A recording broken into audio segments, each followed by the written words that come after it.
This is the Artisan Cutlery tactical knife. This is made with D2 steel. The handle material is carbon fiber, so that handle material is actually a carbon fiber right there. And this grip is made with G10 material, keeping it sturdy and stable. One thing that this also comes with is this Artisan Cutlery pouch that you can store your knife in, which you can open this thing so easily, like with one hand, just using this little thing right here on the side.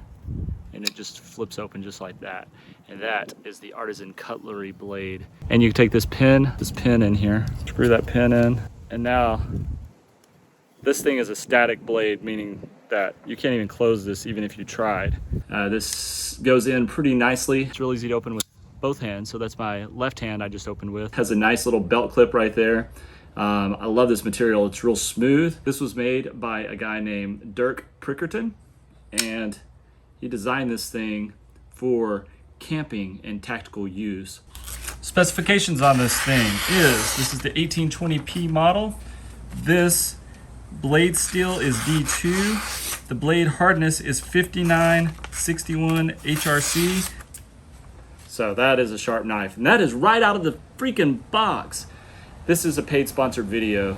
The structure of the ceramic ball bearing linear lock. You can see that thing cuts so well. There is your linear lock right in there. If you wanted to secure this blade closed, you could actually close this blade and then secure this blade closed with this pin as well. Now, my kids couldn't open that even if they tried. They'd have to know to unscrew that.